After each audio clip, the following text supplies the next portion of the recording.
vamos a empezar. Bueno, muchísimas gracias a los que os habéis quedado, muchísimas gracias a los que habéis venido de nuevas. Ya sabéis que estáis en el área de la ciencia, que es el espacio de ciencia de la Feria del Libro, que organizamos la Estación Experimental del CELIN, el Instituto de Astrofísica de Andalucía, el CSIC, el Consejo Superior de Investigaciones Científicas, el Parque de la Ciencia, y que este año además cuenta con financiación de la Fundación Española para la Ciencia y la Tecnología.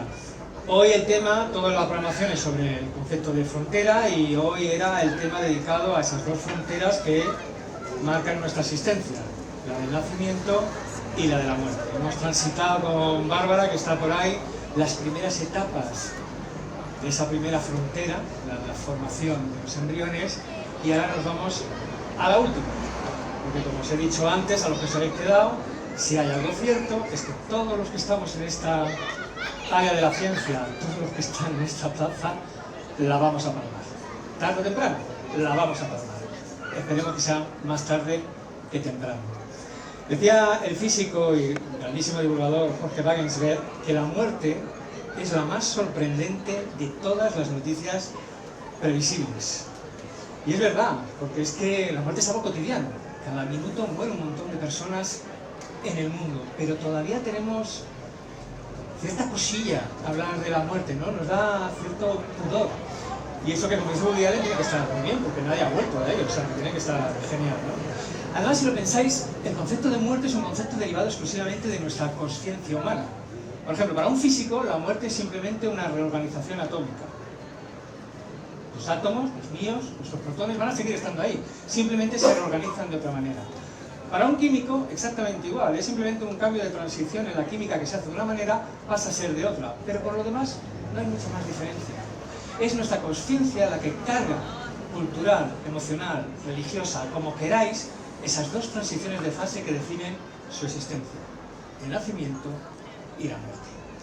Hoy os invito a hablar sin pudor, sin prejuicios, sin ningún tipo de escalofrío por la espalda, de la muerte.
Joder, se me hace un aplauso, me cago en la leche, me levanto a las 5 de la mañana, va a hacer el puñetero vídeo ese.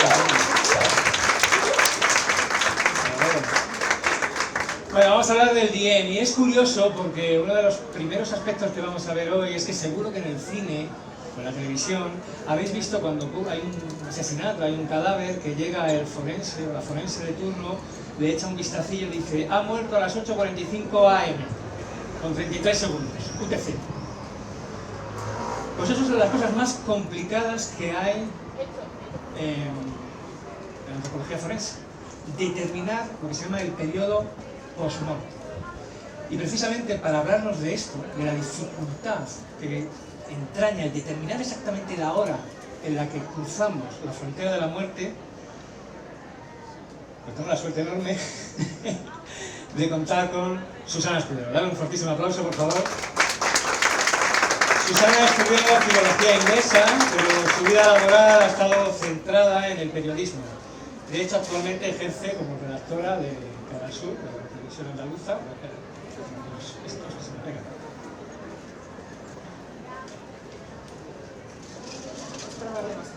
La próxima vez no me des las hojas tan pegadas. Bueno, Susana, como digo, estudió filología inglesa, pero su vida laboral ha estado centrada en el periodismo. De hecho, actualmente ejerce como redactora en la televisión andaluza, donde ha participado en multitud de programas de radio y de tele, muchos de ellos de divulgación científica, como el fantástico Desafío Ártico, ganador de los prestigiosos premios Iris del Jurado 2022. Susana es además una extraordinaria divulgadora científica, con multitud de charlas en eventos de tanto prestigio como Naucas, y además es formadora de divulgadores y divulgadoras junto a Carlos Centeno, que es director de comunicación de la UGR. Un buen día, Susana llegó y me dijo: me voy a hacer un máster de antropología física. Y se lo hizo. Y se convirtió en una de las mejores divulgadoras de antropología forense de este país. Susana, te invito a que te sientes un segundito. Se ha pasado porque es mi amigo, ¿vale? Teniendo en cuenta. Bueno, Susana, sobre todo lo primero de todo, ¿por qué es tan complicado, tan complicadísimo el determinar la hora de la muerte? Vale, de forma sencilla. Cuando un cuerpo desaparece y de pronto aparece fallecido, tú puedes encontrar el cadáver y puedes determinar aproximadamente en qué fase está del periodo de descomposición. Es más, hasta puedes decir con bastante precisión en qué fase está, porque hay distintas fases que se atraviesan desde que morimos, comienza el proceso de descomposición hasta que finalmente, si lo modificas, se reducen los huesos. Entonces tú puedes saber más o menos en qué fase estás, pero ¿qué ocurre? Que para llegar a esta fase, la 1, la 2, la 3, la 4, tiene que haber una serie de condicionantes externos que hacen que se atraviesen de forma más rápida o más lenta. Con lo cual tú puedes determinar el momento de descomposición, pero si no sabes en qué condiciones se ha producido, puede variar mucho los tiempos para llegar ahí. Lo alucinante es que precisamente para responder esta pregunta de la hora de la muerte, se creó una de las cosas más alucinantes, una de las historias más alucinantes que yo he escuchado en mi vida, que son las granjas de cadáveres. ¿Qué diablos es una granja de cadáveres? Pues con ese nombre, una granja de cadáveres es, aunque pueda parecer otra cosa por el nombre, es una instalación científica en donde se estudia a tiempo real el proceso de descomposición del cuerpo humano y se hace poniendo cuerpos de personas fallecidas a descomponerse bajo diferentes condicionantes. Son instalaciones, como digo, científicas, donde se estudia ese proceso pormenorizadamente por parte de especialistas. Suelen estar cercadas, valladas, para que no se vea el interior, para preservar la intimidad de las, no ya personas, los cadáveres que hay dentro, y también, evidentemente, para no herir sensibilidades de las personas que están fuera. Suelen estar habitualmente un poco lejanos de centros urbanos y dependen todas de universidades que forman parte, bueno, pues de eso, de sus instalaciones. ¿Y a quién se le ocurrió esto de las granjas de cadáveres? Bueno, pues esto se le ocurrió a uno de los antropólogos forenses más importantes de Estados Unidos y yo diría que del mundo. Se llama Bill Bass. Y os recomiendo que leáis sus libros porque son maravillosos, de divulgación científica, y también tiene libros escritos con un periodista a medias, con casos de crónica negra que son fabulosos. Bill Bass llevaba mucho tiempo ya ejerciendo como antropólogo. No, todavía no queremos ver a Bill Bass. Bill Bass, como digo, llevaba mucho tiempo ya ejerciendo como antropólogo había visto bastantes casos y ya era una pregunta que le rondaba en la cabeza cómo intentar resolver la pregunta fundamental de cuándo se ha producido un asesinato, porque a partir de ahí es cuando se puede empezar a tener muchísimas más pistas, muchísimos más datos de quién puede haberlo perpetrado. Hubo un caso a finales de 1977 que fue el que le dio la puntilla. No os lo voy a contar entero, es un caso fascinante, pero para resumir, apareció un cadáver de un cuerpo que la policía dijo que era un cadáver fresco. Él llegó, lo vio, coincidió en que como mucho esa persona llevaba un año muerto, pero cuando continuó la investigación y tuvieron todos los datos, se dieron cuenta que era un coronel fallecido en la Guerra Civil Americana. Se confundió 117 años a la hora de datar la muerte. Luego tuvieron más información, como que ese cadáver había sido embalsamado, que en el siglo XIX eso todavía no se hacía, o que el ataúd, que era de hierro fundido en el que fue enterrado, hizo que todavía se aislara más el cadáver, provocando que se conservara todavía mucho mejor. Pero bueno, él había salido ya en todos los periódicos de Estados Unidos diciendo que era un cadáver fresco y tenía 117 años.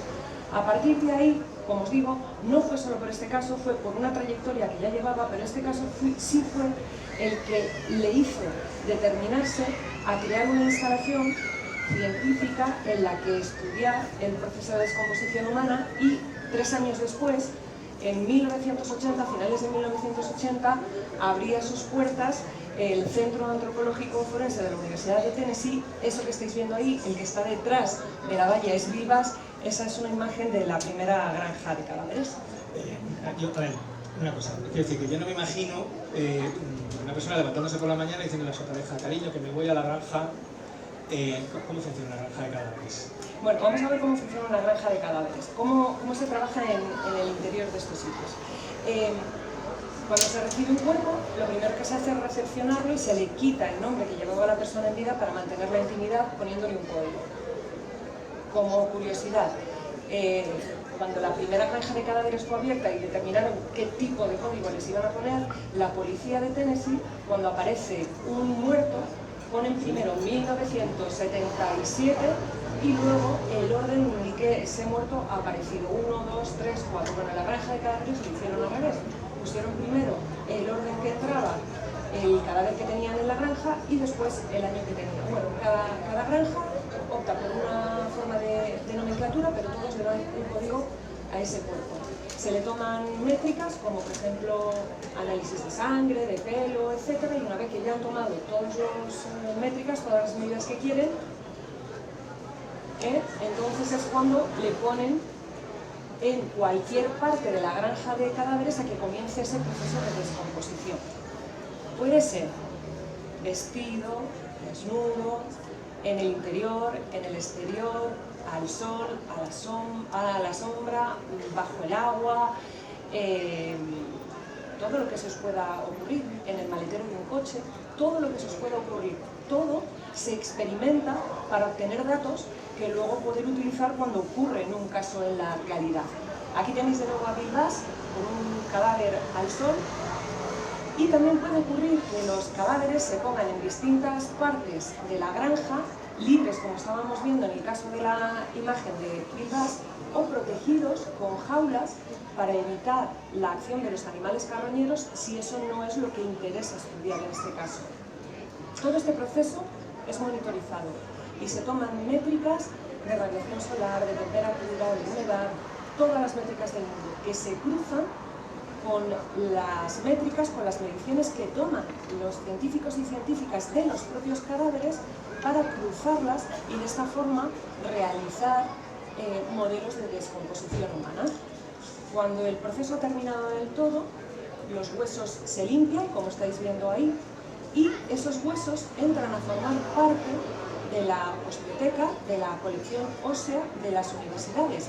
Esto que estáis viendo es importantísimo porque estos huesos son una herramienta imprescindible para poder seguir desarrollando nuevas metodologías de investigación y sobre todo de identificación de cuerpos humanos. O sea, un auténtico laboratorio de la muerte, vamos. Efectivamente, sí. ¿Y los cadáveres dónde salen?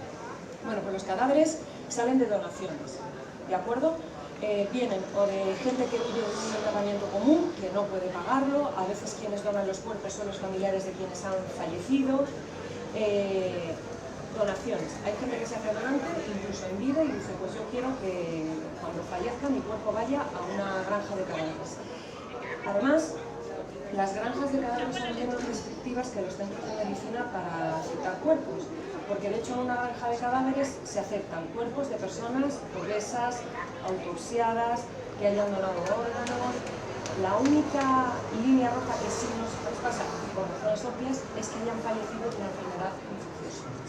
Bueno, ¿y qué han aportado las granjas de cadáveres entonces? Bueno, pues un montón de resultados de investigación, muchísimos, imposible que los contemos todos, ¿no? Pero por dar algunas pinceladas para que os hagáis alguna idea. Por ejemplo, en entomología, estudiando los insectos que intervienen dentro del proceso de descomposición, podemos saber, también estudiando esos insectos, en qué fase, en qué momento de la descomposición está ese cuerpo. ¿Qué tipo de insecto es? Porque claro, ya se sabe perfectamente cuál es la fauna de insectos que intervienen a lo largo del proceso. Es más, no solo qué insecto o insectos hay, sino en qué fases. ¿Es una pupa? ¿Es una crisálida? Con los insectos, evidentemente, pues tienes como una especie de reloj para saber cuánto tiempo lleva esa persona fallecida.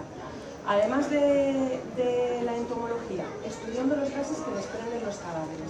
También a lo largo del proceso de descomposición se emiten gases. De hecho, los cuerpos se hinchan mucho en algunas de esas fases. Estudiando esos gases, también podemos saber en qué momento estamos en descomposición. O estudiando los cambios químicos que se producen en el suelo donde están los cadáveres. Son unos cambios que también están hiper mega estudiados. Hago un análisis del suelo, veo qué cambios químicos se han producido y a partir de ahí puedo obtener mi reloj. Esto está produciendo, como ocurre muchas veces en ciencia, que empiezas a estudiar una cosa y le empiezas a encontrar aplicaciones nuevas. Pues he leído que en Estados Unidos quieren colocar detectores en drones para que desde el cielo sobrevolando puedan detectar los cambios químicos del suelo y así saber dónde hay un cadáver cuando lo están buscando. O sea, que es una aplicación nueva que se ha obtenido a partir de... ¿Y hay más aplicaciones aparte de estas nuevas? De los cambios químicos del suelo, que yo sepa no, pero seguro que los hay, fijo, vamos, fijísimo. Y la última, ¿vale? Y quizá la que está ahora mismo en un boom increíble y es la más novedosa. Y es estudiando las colonias de bacterias que intervienen en el proceso de descomposición. Siempre se creía que esas bacterias eran las que nosotros tenemos en el cuerpo humano, pero ahora eso ya se sabe que no, porque por ejemplo también hay intercambio de bacterias con las que traen los insectos. Entonces, estudiando este conjunto de bacterias que se llama necrobioma, se están obteniendo resultados espectaculares para poder determinar más o menos cuánto tiempo lleva un cadáver fallecido. Bueno, pero yo creo que aquí te pongan una granja de cadáveres al lado de casa no tiene que ser el plato de gusto y seguro que ha habido voces en contra de este tipo de instalaciones. Sí, evidentemente, sobre todo al principio, Vivas lo cuenta en su libro La granja de cadáveres, que cuando pusieron la primera los vecinos decían que se veían los cadáveres desde sus casas, que llegaba la lluvia mal, todas esas cosas ya se han mejorado, pero evidentemente no suele ser una instalación que a nadie le guste tener cerca de su casa. Pero más allá de lo que puedan decir las personas, ¿no?, en contra de estas instalaciones, también hay algunos científicos que no están del todo, no iba a decir de acuerdo, ¿vale?, pero que no les parece que todo sea la panacea de las granjas de cadáveres, porque dicen que es muy difícil extrapolar los resultados que se obtienen en una granja donde tienes todo tan hipermedido y sabes en todo momento cuáles son las condiciones que se han producido en torno al proceso de descomposición. Es muy difícil extrapolarlo a la realidad, donde tú encuentras un cadáver y lo que decíamos al principio, puedes saber más o menos en qué fase está, pero no sabes el tiempo que ha pasado hasta llegar hasta ahí ni las condiciones. ¿Y cuántas granjas de estas serían en Vale, bueno, por cierto, os digo que las granjas de cadáveres también tienen usos docentes. Aquí hay estudiantes que cada año aprenden cómo excavar, cómo intervenir en fosas comunes en casos de derechos humanos. También se forman los cuerpos jurídicos y los cuerpos de seguridad de Estados Unidos, e incluso los perros especializados también en la búsqueda de cadáveres se forman en estas granjas. Ahora mismo, en la actualidad, hay esas que estáis viendo ahí. Son 7 en Estados Unidos, una en Canadá, en la India llevan años queriendo abrir 2 sin conseguirlo, y en Australia hay una, y están a punto de abrir una segunda. Y en Reino Unido estáis viendo un cerdito porque hay granja de cadáveres pero no de personas, porque la normativa no lo permite y se utilizan animales, sobre todo los cerdos, que son los que más se parecen a los humanos. Bueno, alucinante esto de la granja de cadáveres, la verdad que es flipante. Os pido un aplausazo para mi colega Susana.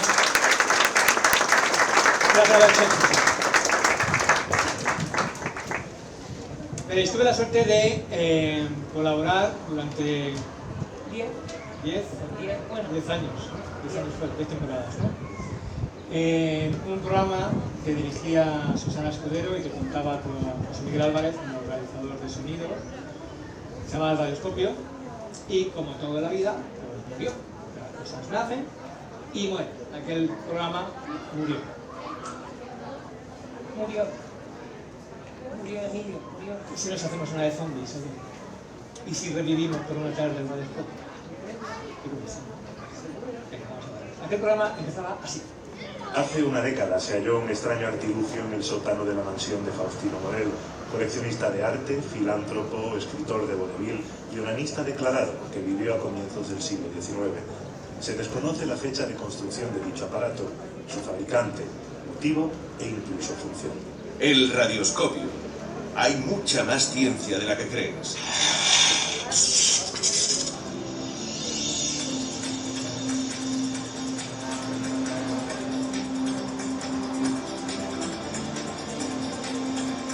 El radioscopio.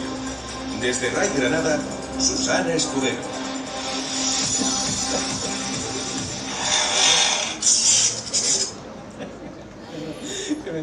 Bueno, como ahora es un programa de radio, podemos leer el guión, ¿vale? No tenemos que disimular. El programa empezaba siempre tal que así. Hola, muy buenas tardes y bienvenidos al Radioscopio, en este caso al Radioscopio Zombie. Un programa de, bueno, ya sabéis que era de Canal Sur Radio, pues ahora es de aquí, de la Feria del Libro de Granada. Y ya está aquí con nosotros, como cada viernes, luego también fue los domingos, pero eso hablamos en otro momento, nuestro divulgador, Emilio García, aunque quienes escucháis el programa ya sabéis que en realidad me toca de la carrera. No eras tan entusiasta en el programa. ¿No? No, yo creo que se te ha notado que llevas un poco ya más suelta. Perdón, sigue, perdón. Bueno, pues eso, divulgador, ¿de qué vamos a hablar hoy? ¿Tú nunca te has preguntado qué hay después de la muerte? Sí, que viene un señor blanco con barba y no sé. Me refiero a qué ocurre con nuestro cuerpo, a nivel celular después de la muerte. Bueno, pues yo creo que intuitivamente lo que todos tenemos que pensar es que celularmente nos vamos a negro, nos vamos apagando y bye. Pues vas a flipar y vais a flipar porque cuando la apagamos llega el momento de la genética zombie. A ti esto de zombies se te está yendo un poco de las manos, ¿no te parece lo malo? Esto nos lo va a explicar nuestro querido Guillermo Peris. Vamos a tener que hacer un break mientras tú tranquila y lentamente lees su biografía. Yo voy a meterme por aquí por los mandos del radioscopio, ¿vale? Miráis a mí y os olvidáis de que él está ahí abajo peleándose con el ordenador. Bueno, Guillermo Peris, lentamente os digo, que es doctor en ciencias químicas y profesor titular de informática de la Universidad Jaume I de Castellón. También colabora como bioinformático en el grupo Biología de Retrotransposones del Centro Genio de aquí de Granada y su investigación se centra en el estudio de los elementos genéticos móviles y microARN, así como su influencia en tumores y en enfermedades concretas como el síndrome de Delección 22q11. Además, también Guille es un gran divulgador, lleva muchos años haciendo divulgación en diferentes plataformas como Naucas, charlas y su blog. Bueno, vamos a ver si la tecnología nos es benigna. Guille, ¿nos escuchas?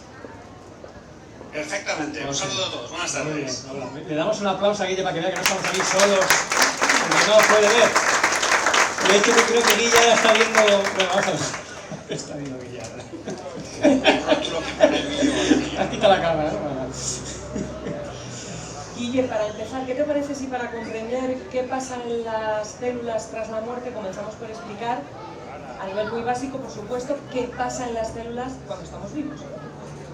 Vale, pues digamos que uno de los cambios que luego va a afectar a nuestras células cuando morimos, ¿vale? Recordad que todo esto que voy a contar es cuando morimos, pero antes veamos qué pasa antes de la muerte, pues tiene que ver con lo que se llama expresión génica.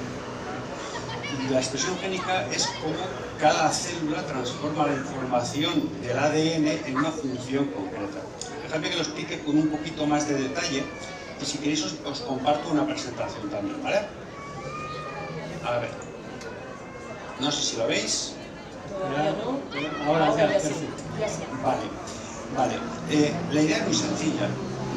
La mayoría de vosotros sabéis que todas nuestras células tienen el mismo ADN, ¿vale? Tienen los mismos genes. Los mismos genes que son los que tienen la información para fabricar proteínas, ¿vale? Pero para eso tienen que pasar por un molde intermedio de ARN mensajero, que seguro que esto de ARN mensajero os sonará a todos a vacuna, ¿verdad? Bueno, pues esto de que pasamos de ADN a ARN mensajero se le llama transcripción. Pero fijaos que es curioso porque no todas nuestras células tienen los mismos genes, la misma información genética, pero nuestras células son distintas. Tenemos más de 200 tipos celulares. Tenemos neuronas, células musculares, células de la piel. Y eso es porque cada una de nuestras células coge la información que le interesa para darle una función a esa célula, ¿vale? Tradicionalmente se ha llamado expresión génica a las proteínas que tenía cada célula. Es decir, cada célula transformaba la información del ADN en un grupo de proteínas. Pero ahora ya sabemos que, aparte de este ARN mensajero que fabrica proteínas, también hay un ARN que no fabrica proteínas, se queda como tal, como ARN, que se llama ARN no codificante, porque no codifica proteínas, y que tiene mucha importancia a la hora de definir la función de la célula. Y ahora tendemos a llamar expresión génica a este conjunto de ARN, este transcriptoma. Y es esto justamente una de las cosas que cambian las células cuando morimos. Vale, todo esto está muy bien, Guille, todo esto es lo que ocurre cuando estamos vivos, es casi la definición de vida todo este proceso, pero uno piensa que cuando la palmamos, pues la maquinaria celular se apaga y todo esto se termina, ¿no? Bueno, es lo que podríamos pensar así sí, intuitivamente. Nos morimos y ala, todo se acaba, ¿no? Todo se va a negro. Pero claro, en nuestras células pues hay moléculas, hay química y parece razonable pensar que todo se va a ir diluyendo poco a poco. Dejadme, os lo voy a explicar con una especie de célula modelo. Espero que la veáis bien. Sí. Esto sería una célula que vamos a pensar que tiene 100 genes, ¿vale? Cada cuadradito sería un gen, ¿vale? Según la célula hay genes que fabrican proteína y hay genes que no la fabrican, ¿vale? Entonces yo os he puesto en negro, en oscuro, los genes que no fabrican proteína o fabrican muy poquito, ¿vale? Bueno, realmente es ARN lo que fabrica, ¿vale? Porque ya he comentado antes que hay ARN que pasa proteína y hay que no. Y aquí lo que tenéis en más clarito, más amarillo, son las células que fabrican mucho, perdón, los genes que fabrican mucho ARN. Entonces, lo que comentabas tú, Emilio, es que la idea que tenemos es que estamos vivos, como veis ahora, y de repente se va todo a negro y estamos muertos.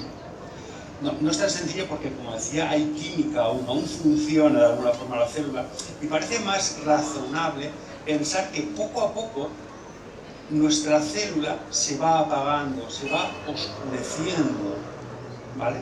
Y cuando se hacían experimentos con animales y medíamos el ARN de toda una célula, pues veíamos esto.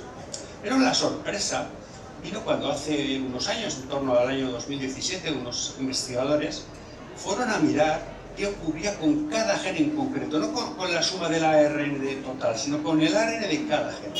Y lo que encontraron fue que sí que es verdad que va disminuyendo poco a poco el ARN, pero de repente, y aquí viene la sorpresa, despiertan genes. Es decir, hay genes que después de muertos se activan y se ponen a trabajar como locos para fabricar ARN. Esto ocurre durante mucho tiempo, llega a ocurrir hasta 24 horas después de muerto que se despiertan estos genes, que algunos les llaman genes zombies, porque se despiertan después de la muerte y se dedican a fabricar ARN. La verdad es que es algo fascinante. Y Guille, ¿qué funciones son las que tienen estos genes zombies, estos que se despiertan? Pues tienen distintas funciones y también depende de que estemos hablando de personas, de humanos o de animales. En algunos animales se ha encontrado algo muy curioso, por ejemplo en nemátodos, en gusanos, que es que de repente se activan genes del desarrollo embrionario, eso de la charla de antes, ¿no?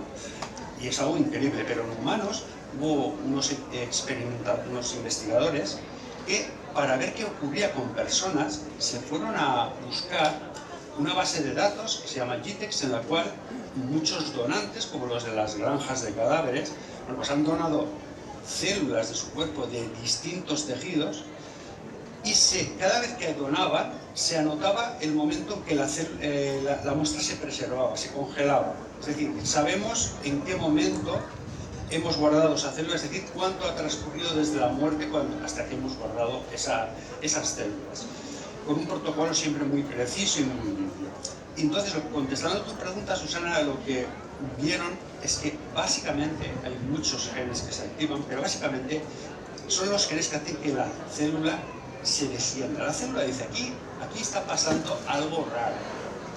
Y una de las cosas raras que pasan es que no le llega oxígeno, básicamente pues porque estamos muertos. Entonces, a la célula no le llega el oxígeno y una de las cosas que hacen es activar los mecanismos de respiración anaeróbica, sin oxígeno. Pero también se observó una cosa que es muy curiosa, que es que además de por tejidos, dependía del tiempo, del momento. Os voy a poner ahora una especie de representación de qué ocurre en nuestro cuerpo a medida desde que morimos. Cómo se van activando en distintas zonas estos genes zombies. Esto lo he hecho a partir del artículo que tenéis aquí abajo, cogido información y eso es de gráfica, ¿vale? Bueno, pues básicamente durante las primeras 4 horas solo se activan los genes zombies, solo aparecen genes zombies en las células musculares. Pues probablemente porque son las que necesitan más oxígeno para trabajar. Luego, entre 4 y 6 horas, otros tejidos empiezan a sumarse, pulmones, hígado, colon. Fijaos, recordad que estamos hablando de 4 o 6 horas después de la muerte, ¿vale? Pero es que desde las de 6 horas a 15 es cuando se produce la auténtica orgía de genes zombies en todos los tejidos de nuestro cuerpo. Fijaos la cantidad de genes que se ponen a trabajar horas después de la muerte. Y esto continúa así incluso hasta las 24 horas en humanos. Y en algunos casos en animales podría llegar hasta más de 48 horas. La verdad es que es alucinante. Guille, esto también podría servir para determinar el intervalo post-mortem, lo que hablábamos de las granjas de cadáveres, poder estudiar los genes, ver cuáles son los que se están activando para poder tener ahí como una especie de reloj interno también. Bueno, como ya has comentado tú antes, Susana, lo de intervalo post-mortem es un tema bastante complicado, pero justamente estos investigadores hicieron algo bastante alucinante, que es que cogieron esta base de datos y lo que hicieron fue coger tejidos y donantes, un grupo, ¿vale? Un grupo de tejidos y donantes para entrenar una inteligencia artificial, algo de lo que ahora se habla mucho. Y dejaron otros grupos de donantes para ver si la inteligencia artificial acertaba. Bueno, pues crearon un modelo matemático con estos donantes, con los tejidos, y utilizando solo el ARN de unos genes y de unas células concretas, llegaron a determinar la hora de la muerte con solo 10 minutos de error. Solo 10 minutos, que ya quisieron muchos investigadores de intervalo post-mortem. Pero claro, aquí hay una trampa. Esto es muy bonito, lo han hecho con muestras de personas, controlada la limpieza de la extracción de muestra, medido el tiempo. Esas personas no tenían ninguna patología previa. Vamos, que esto lo aplicas en un cadáver que te encuentras en la calle al sol y no funciona de ninguna manera. Bueno, a mí me alucina esto de que realmente es como que no se enteran de que el cuerpo ha muerto, ¿no? Que están... Sí, es la propia inercia de la biología celular, o sea, mientras hay moléculas van reaccionando y de alguna forma queda una energía en las células y con esa energía se pueden catalizar reacciones, se pueden hacer cosas. Eso, yo te quería preguntar si aparte de, bueno, esta posibilidad de determinar el intervalo post-mortem, que ya has dicho que es complicado si las condiciones ambientales, ¿tiene más aplicaciones esto de la genética zombie? Bueno, ya sabéis que cuando un investigador publica algo siempre busca las aplicaciones posibles. En este caso, estos investigadores y los que trabajan en este tipo de campo, que se llama tanatotranscriptómica, de tánatos, muerte, pues dicen que también se podría utilizar para trasplantes, ¿vale? Que es algo que creo que tenéis un experto ahí luego. Sí. Y es que la idea es que los órganos se deterioran muy rápidamente después de la muerte, incluso aunque estén en frío. Entonces hay una serie de protocolos para garantizar que el órgano está en las condiciones idóneas para el trasplante. Entonces, por ejemplo, el corazón, se debe trasplantar las primeras 4 horas, un hígado en 10 horas, un riñón en 24 horas. Por precaución, los órganos que se pasan de este tiempo se desechan, y por lo que me han dicho a mí algunos expertos sobre el tema, no son pocos, podría ser una cantidad relativamente importante. Y claro, estamos perdiendo órganos. Entonces, si conociéramos cómo se expresa el ARN en células muertas en distintos tejidos, quizás podríamos pensar en un test para decir si un órgano sigue siendo válido para el trasplante más allá de ese tiempo de protocolo, ¿vale? No estoy muy seguro de que esto se pueda hacer. De todas formas, una cosa que siempre que cuento en mis charlas es que quizás debemos de pensar, la sociedad debe de dejar de pensar en qué aplicación tiene esto, ¿vale? En ciencia básica se investiga para conocer cuál es la situación, cómo funcionan determinados sistemas biológicos, o si no estamos en biología, en física, en matemáticas, y luego en muchas ocasiones aparece la aplicación. No podemos pensar, vamos a investigar en cáncer. A veces para investigar en cáncer necesitamos unas herramientas que ni siquiera sabemos que necesitamos.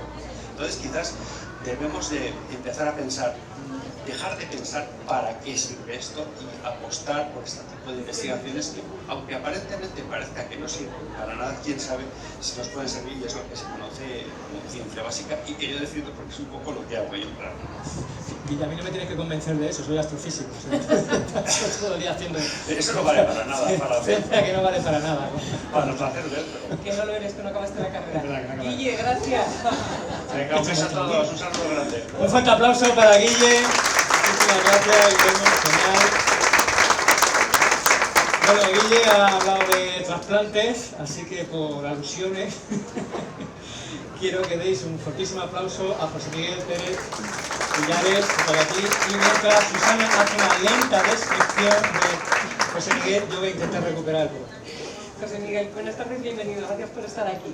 Os cuento quién es José Miguel. José Miguel Pérez Villares es doctor en medicina y especialista en medicina intensiva. De hecho, ahora mismo es el jefe del servicio de medicina intensiva del Hospital Universitario Virgen de las Nieves de aquí de Granada. Máster en investigación en trasplantes de órganos sólidos. Actualmente es el coordinador sectorial de trasplantes de Granada y con anterioridad lo fue también de Andalucía. Tiene además un diploma de especialización en bioética y es miembro del Comité de Expertos en Bioética de la Organización Nacional de Trasplantes, la ONT, y también del Comité de Ética Asistencial Granada Metropolitana. Bueno, yo creo que pocos lugares en el mundo viven tan en la frontera entre la vida y la muerte como la UCI de un hospital. Cuando ya no se puede salvar la vida de una persona, ¿qué papel jugáis los profesionales de los cuidados intensivos?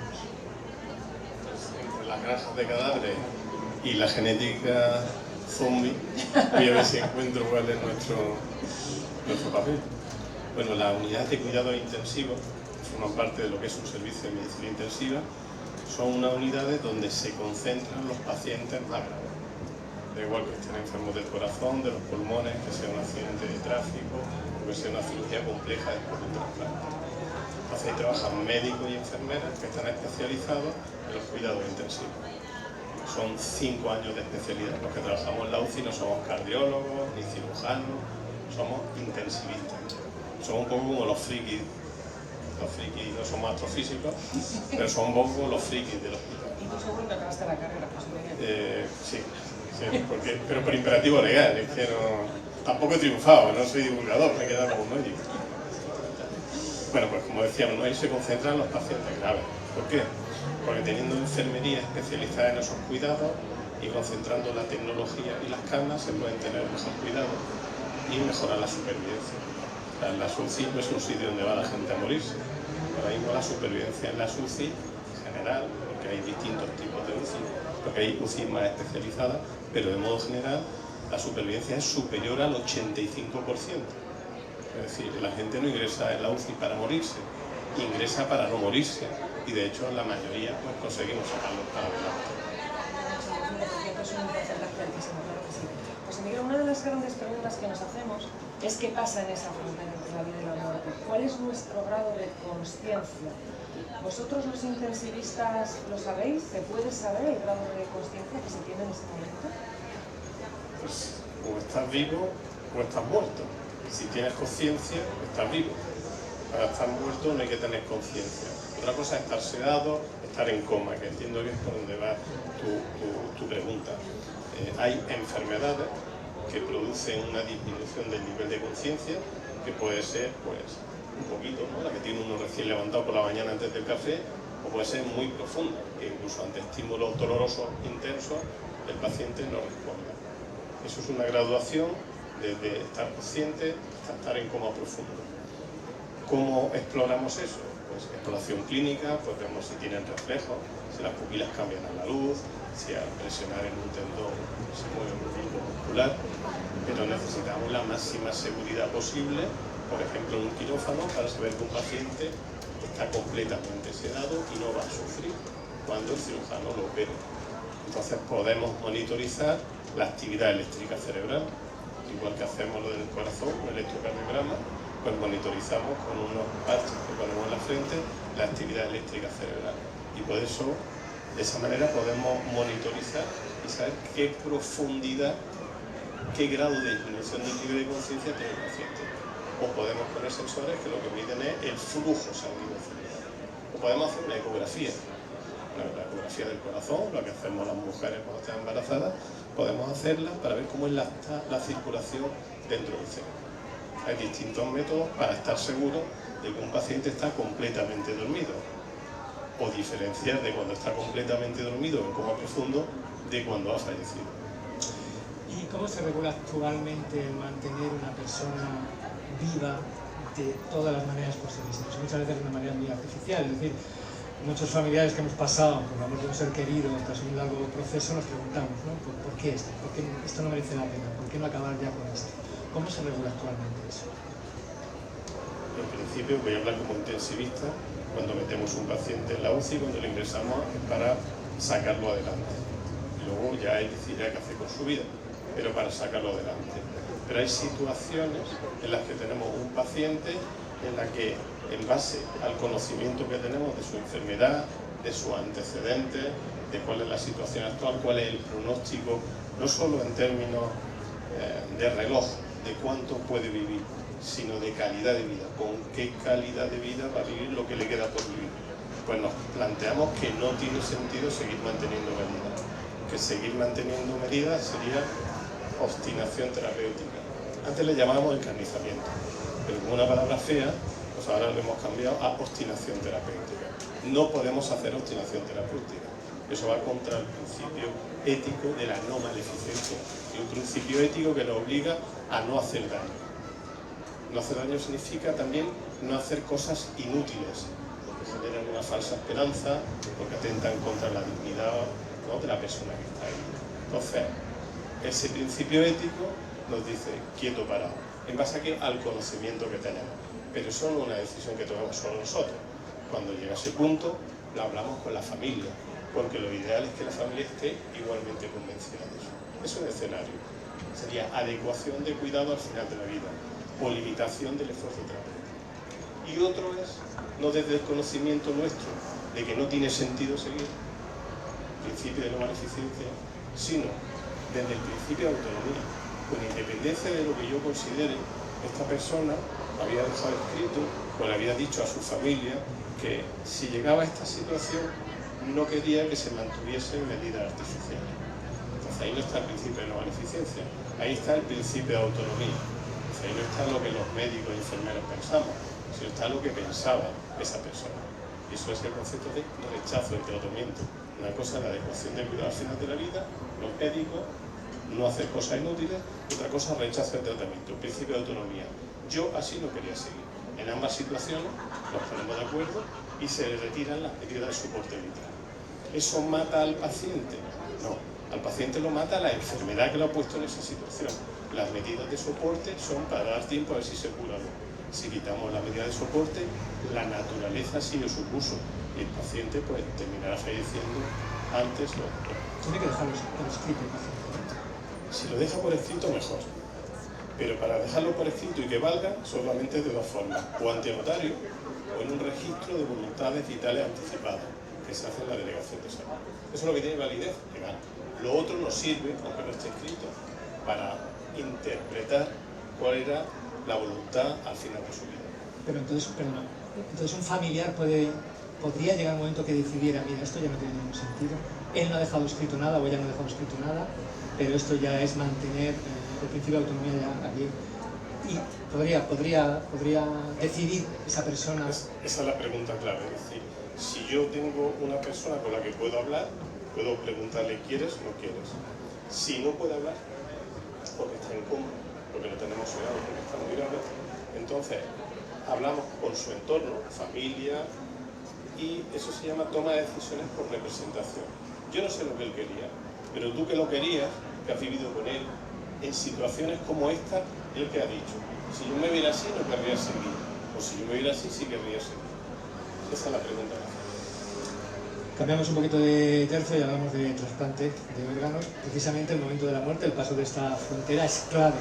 Si las personas han decidido que van a donar órganos, ¿no? Son fundamentales estos tiempos, ¿no? Porque hay una regla, la regla ética en trasplante es que no podemos matar a alguien para sacarle el órgano. No podemos funcionar en modo chino. En modo chino, yo puedo decir, ¿no? China durante muchos años ha tenido un número de donantes difícil de explicar. Entonces resulta que muchos de los fusilados, voluntariamente, antes de ser fusilados, pues, habían decidido ser donantes. Claro, en ese momento está uno para pensar en eso. Bueno, la comunidad internacional y concretamente España, que lidera a nivel mundial también respetar todos los principios éticos en materia de donación y trasplante, me dijo que igual tenían que hacérselo ver y cambiar un poco el modelo. ¿De acuerdo? Entonces, lo primero que uno tiene que estar es muerto. ¿Hay donación de vivo? Sí, hay donación de vivo. Yo puedo tener un hermano que necesita un trasplante renal y resulta que somos compatibles inmunológicamente. Pues entonces yo le dono un riñón en vida a mi hermano. Incluso puedo donar un trozo de hígado. El hígado tiene dos trozos, uno más grande y uno más pequeñito.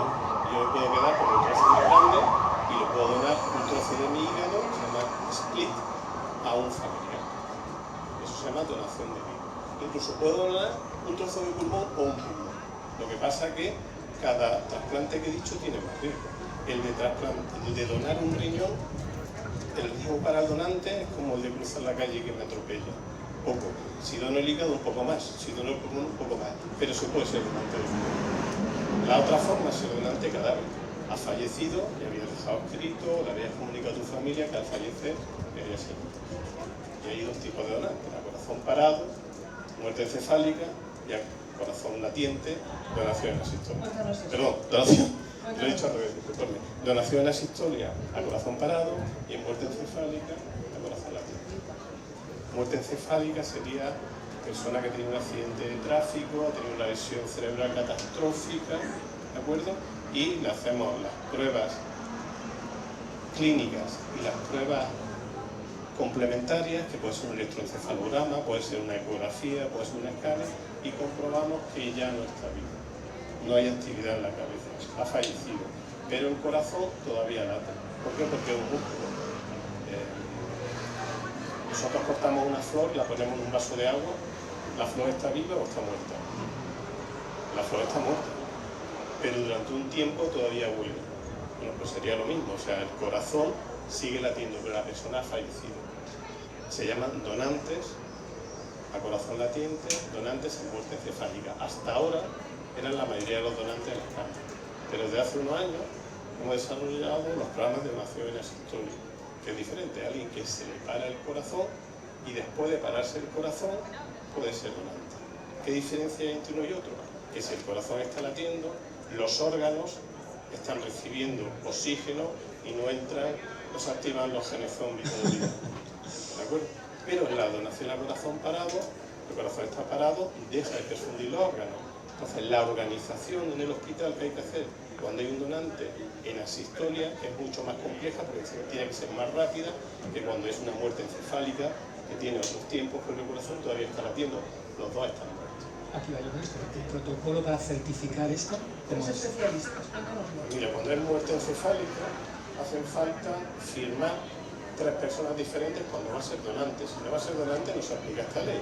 Esto que me estás preguntando es cuando alguien fallece y va a ser donante. Si no va a ser donante, un médico firma el certificado y ya está. Va a ser donante. Pues hace falta 3 personas que una tiene que ser una especialista en neurología o neurocirugía. La otra persona tiene que ser el responsable de la UCI donde está ingresado al paciente o en quien él delegue, pues el médico de guardia. Y un tercero que suele ser el médico que hace el electroencefalograma o el escáner con la prueba que confirma la actuación clínica del fallecimiento. 3. Si es donación asistoria, un médico firma el certificado de fallecimiento, porque parece más sencillo diagnosticar la muerte por criterios circulatorios, es decir, el corazón no late, pues si no late, no late. Pero hay que distinguir cuando es muerte encefálica que no estuviera en una situación de coma profundo. Por eso ahí se exige que sean 3 especialistas. Y de nuevo lo que estábamos hablando, ¿no? De la frontera entre la vida y la muerte, de cómo cuando alguien atraviesa la frontera y fallece, sin embargo le da el pasaporte de la vida al convertirse en donante a alguien que necesita su órgano. Mira, eso no sé desde el punto de la astrofísica o de los genes, pero lo más parecido a un milagro que uno ve en un sitio como la UCI, donde sacamos adelante el 85%, pero se nos mueren todavía el 15%, es que una familia en una situación que ha recibido la peor noticia de su vida, tu padre se ha muerto, tu hijo se ha muerto, tu pareja se ha muerto. En esa situación sean capaces de pensar en otras personas y decir, bueno, yo estoy sufriendo, lo he perdido, pero puedo dar la vida a 1, 2, 3, 4 personas. Tuvimos hace unos meses una donación pediátrica, que es lo más duro, pues imaginar, ¿no? Si todo es duro, imaginar en esa situación. Y haciendo la entrevista con la madre de donación, la madre dijo, sí, por supuesto. Y no nos dijo porque hay niños en lista de espera que necesitan un órgano, que es verdad. Nos dijo, yo sabéis por qué he dicho que sea la donación, para que otra madre no pase por lo que yo estoy pasando.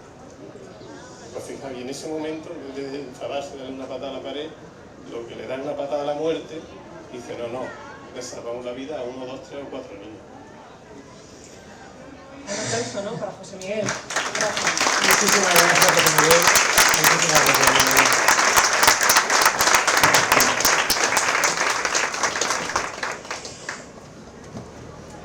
Y nos vamos a ir ahora a la región francesa de Doñona, donde existe el sistema de cuevas de las cuevas de Lescot, que contienen unas espectaculares pinturas rupestres con más de 12.000 años de antigüedad. La mayoría son representaciones de animales. Entre ellas hay una de un enorme toro o bisonte que parece herido de muerte. Delante de él yace una figura humana que parece haber sido embestida por el animal. Para muchos investigadores e investigadoras es una de las primeras representaciones artísticas de un cadáver, de una persona muerta. Por otro lado, algo muy común en ese momento histórico. Desde entonces ha sido una parte. Hemos representado al cuerpo humano en infinidad de obras artísticas, desde Saturno, zampándose a su hijo, Ofelia, yaciendo en el río, o Marat en la bañera, por no citar la innumerable sucesión de Cristos gores y descarnaos que hemos visto en millones de sitios. Y esto solo en pintura, porque la literatura está llenísima de descripciones, en algunos casos con todo lujo de detalles, de cuerpos que también se han ido al otro barrio. Pero nada nos perturba más que la imagen de un cuerpo humano que ya no vive, justo en ese momento en el que cruza la frontera, que ya no siente, que ya no tiene sueños ni tiene objetivos. Es obvio que los cadáveres nos repelen con la misma intensidad que nos atraen y nos fascinan. Vamos, que nos dan morbo, es así. Ya sea por el memento mori, ese recuerda que vas a morir, o ya sea por pensar que nosotros estamos vivos y ellos y ellas ya no están. En diciembre del pasado año, el grupo de teatro y danza de la Universidad de Granada estrena Homo Mortis. Es una obra sobre la disociación entre la representación del hombre muerto en la historia del arte y el hombre como agente de muerte. Un espectáculo en el que se combina muerte, pero en el que también hay mucha vida a través del baile y a través de la sensualidad del cuerpo y de la voz. Vamos a ver un pequeño resumen.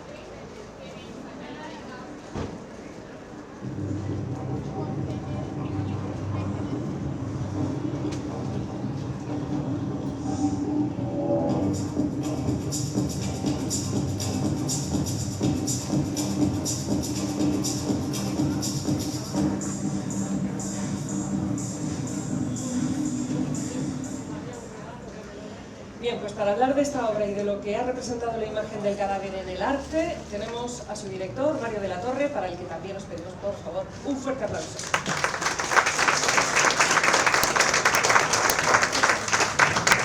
Mario es profesor titular del área de Teoría de la Literatura y de Literatura Comparada, coordinador del máster en Nuevos Medios Interactivos y Periodismo Multimedia y director del área de Artes Escénicas de la Universidad de Granada. Es también co-IP del proyecto I+D Transidentidades, Subjetividades, Exilios y Escrituras y subdirector de la revista Imposibilia. Ha escrito artículos, ensayos, libros y como realizador ha ganado más de 80 premios en festivales de todo el mundo e incluso ha sido nominado a los premios Goya en 2 ocasiones, en 2009 con el documental Arraga y en 2018 con Primavera Rosa en México. Y déjame hacer un poquito de promo, ¿vale? Mario es parte fundamental, clave de un maravilloso proyecto que se llama Espacio 3, que podéis disfrutar cada mes en el Palacio del Almirante. Está ideado por una compañera nuestra, Sara Cansori, es parte fundamental porque estábamos desesperados, no encontrábamos sitio hasta que apareció este ángel, extendió sus alas y dijo: tengo un palacio para vosotros. En el Albaicín. En el Albaicín. ¿Os vale? Nos vale, nos vale, nos vale. Y nos cedió el Palacio del Almirante. Allí cada mes podéis asistir y vais a ver una pequeña intro, un pequeño microteatro y una charla de divulgación completamente nuevo cada mes en un circuito que se repite 3 veces. ¿Vale? Es una auténtica pasada, yo lo recomiendo muchísimo. Mario, empiezas la obra Homo Mortis con un cuerpo desnudo en el escenario y una frase proyectada que es demoledora. Os habla un cuerpo que no habla. Pero en realidad los muertos sí nos hablan. Nos hablan mucho. Se han empleado a lo largo de la historia para comunicarnos muchas cosas. Sí, bueno, los muertos no hablan, y si hablan corre o no sé, asústate mucho. No, la cuestión es que los cadáveres hablan, ¿no? Y en la historia del arte han hecho reflejo de la utilización del cadáver para contar muchas cosas, ¿no? La obra nace precisamente con un cadáver, una experiencia que tuve hace un año en París. Me invitaron al Collège de France para una conferencia y eso está al lado del Panteón de París, que es el sitio, si no lo conocen, donde se entierran a todas las grandes nombres, autoridades de la cultura francesa, de la alta cultura. Y justo tenía la entrada al primer turno, tenía el vuelo para Granada al mediodía, por lo tanto tenía que ir a esa hora. Y justo cuando iba, en el lateral justo del Panteón, había un chico muerto boca abajo, de unos 20 años. La gente pasaba y nadie se paraba, hasta que de repente, bueno, pues intervenimos un par, llamamos a la policía. Y ese contraste de ese joven, de que todo el mundo pasaba, de que no había ningún tipo de atención sobre él, y el impacto de entrar en el Panteón, donde están enterrados más de 70 personas que son grandes nombres como Cortés, como Rousseau, Víctor Hugo, etcétera, etcétera, solamente son mujeres, todo dicho sea de paso, pues nace la obra, ¿no? De cómo de repente se puede hacer con esos cadáveres un monumento nacional y después ignorar a la gente que está en la calle. Pero nos cuentan también cosas, ¿no? Por ejemplo, si pensamos en el origen del hombre, de la humanidad, también nos lo cuentan los cadáveres. Dice Margaret Mead, una antropóloga estadounidense, que para ella el origen de la civilización es el haber encontrado el cadáver de una persona con un fémur roto. ¿Por qué? Porque eso significa que hay una comunidad, una civilización, aunque sea incipiente, que ha protegido a ese individuo de la comunidad para alimentarle, darle agua y hacer que subsista. Y lo mismo que Margaret Mead encontraba en este ejemplo, un caso de civilización, también los cadáveres nos hablan de deshumanización, ¿no? En la obra aparecen recreaciones de muchas muertes y sobre todo de las fosas comunes, ¿no? En España sabemos que hay muchas por descubrir. Ayer salía a los medios una noticia de un grupo de investigadores, antropólogos de la UGR, que habían descubierto una fosa con 10 cadáveres de personas con las manos atadas a la espalda y con un tiro en la cabeza. No hace falta ser muy imaginativa para recrear en nuestra cabeza esa imagen de cómo murieron y de la poca dignidad que se le dieron a esas personas. Mario, y hablando del arte, ¿por qué nos ha atraído tanto a lo largo de la historia representar artísticamente cadáveres, cuerpos fallecidos? ¿Es también un elemento de transgresión? Sí, evidentemente de transgresión, y sobre todo actualmente. Si pensamos en la vida capitalista, donde se nos impulsa a consumir constantemente, lo que menos nos quieren es mostrarnos a la cara nuestra condición de mortales, que nos vamos a morir, que estamos aquí poco tiempo comparado con la historia del mundo, ¿no? Y la cuestión es que sí, que es una clara transgresión.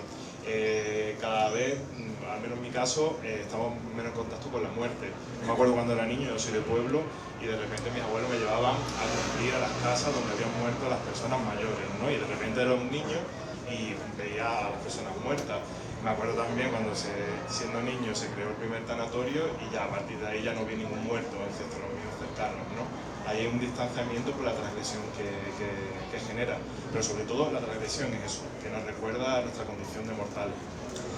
En Homo Mortis, en la obra hablas del mito de Polinices.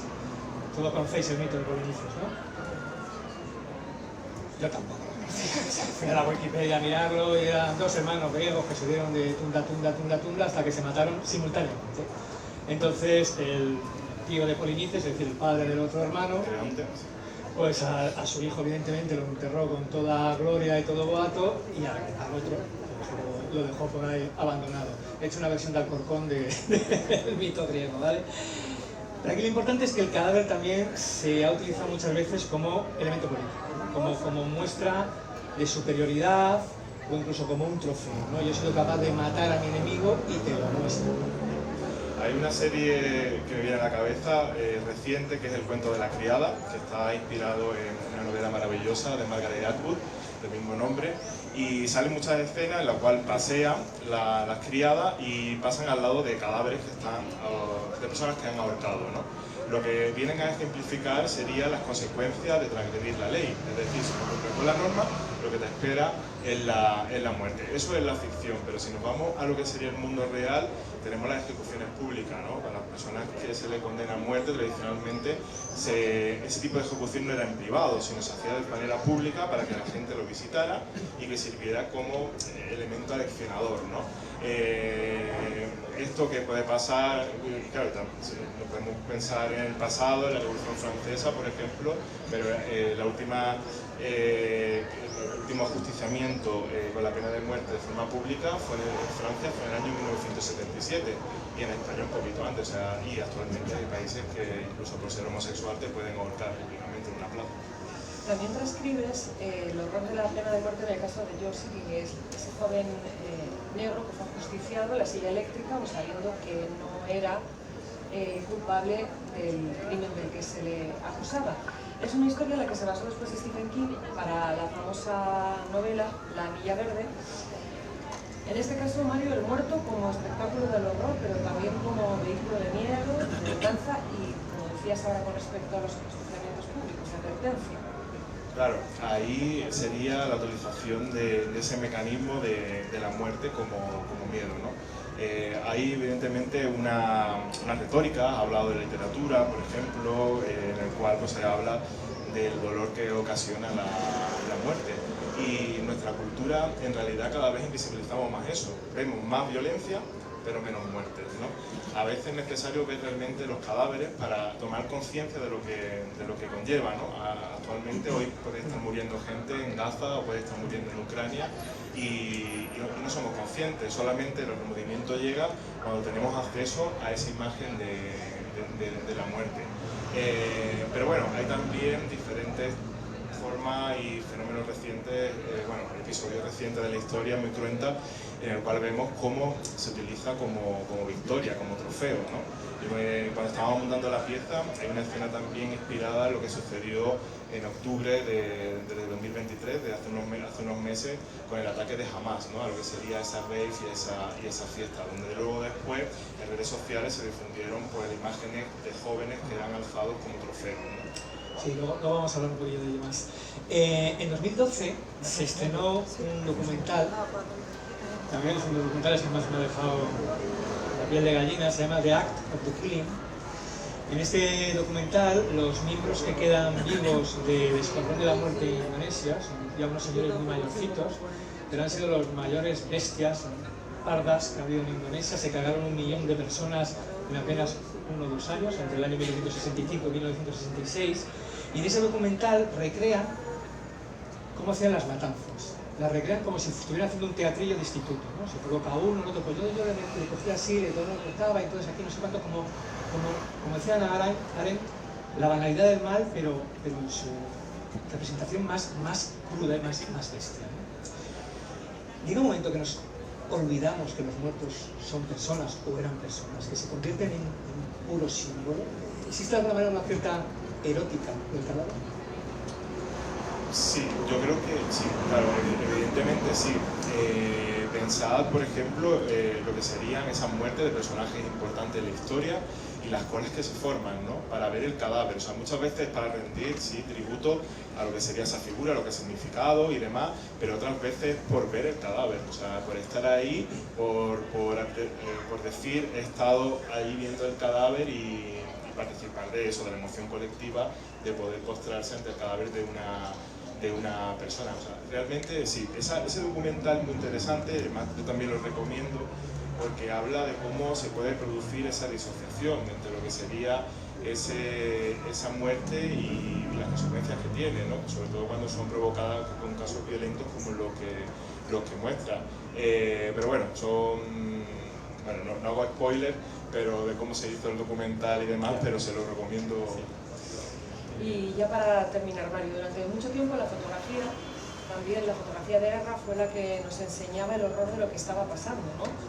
Ahora, en cambio, las batallas se han convertido casi en un espectáculo de fuegos artificiales muy lejanos, donde no se muestra la mayoría de los casos ningún cadáver, como tú nos estabas diciendo. Pero no hay que ser en un escenario de guerra. Durante la pandemia del COVID-19, acordaos todos, hablábamos mucho de fallecidos, pero se cuidaron mucho todos los medios de comunicación de que no saliera ni un solo cadáver en escena. Y también, bueno, se puede ocurrir en redes sociales, con actos violentos y demás. ¿Cuál crees que es nuestra relación actual con la representación de la muerte? Ya lo has comentado antes. Sí, pero cierto también algo de un apunte sobre la pandemia. Yo creo que la pandemia fue un buen ejercicio periodístico porque teníamos que sobrevivir psicológicamente, bueno, físicamente las personas que estaban expuestas al virus y psicológicamente ante el horror que estábamos viviendo y que no sabíamos lo que estaba sucediendo, ¿no? Pero, ¿cómo lo relacionamos actualmente? Pues bueno, ya lo he dicho anteriormente, ¿no? Hay un distanciamiento claro con lo que sería el muerto en sí. Y yo en una asignatura que imparto, que es cibercultura, hablamos del selfie y cómo precisamente se produce esa disociación. Hacemos búsqueda de lo que serían chicas, gente joven o no tan joven, haciéndose selfies con sus abuelos muertos, con su tío que se ha fallecido y demás. Y eso es un claro ejemplo, mismo que hay gente que va a Auschwitz y se hace fotografía riéndose y mofándose de estar en un campo de concentración como Auschwitz, ¿no? Pero bueno, claro, sería cómo a veces la tecnología nos hace distanciarnos. A veces también el retrato de los muertos ha servido, por ejemplo, a la Primavera Árabe, un movimiento que ya sabéis que arrancó a finales en diciembre de 2010, sirvió para que la gente hiciera fotos a los cadáveres y poderlo difundir. Actualmente no, o sea, actualmente tenemos el problema de lo que sería las burbujas, el filter bubble, ¿no? En el cual no nos llega toda la información de ciertas zonas donde están ocurriendo cosas terribles porque el propio algoritmo nos está evitando que nos lleguen ese tipo de imágenes. O sea que realmente la tecnología tiene una función esencial hoy en día en relación con la muerte. ¿Va a haber más representaciones de Homo Mortis? Bueno, sí, aquí en Granada no sabemos, pero sí, empezará a girar por Andalucía en breve cuando terminen los chicos los exámenes. Un fuerte aplauso para Mario de la Torre. Muchísimas gracias, Mario. Bueno, pues hasta aquí nuestro paseo por la última frontera. No ha estado mal, ¿no? Hemos descubierto granjas de cadáveres. Que tenemos genes zombies. Que con nuestra muerte o la de nuestros seres queridos podemos dar vida a otras personas. Que la muerte es parte esencial del arte. y que el radioscopio revive cada vez que le sale de las narices. Pues qué pasa, que muchas gracias por habernos acompañado. De momento no se mueven, ¿vale? Muchísimas gracias.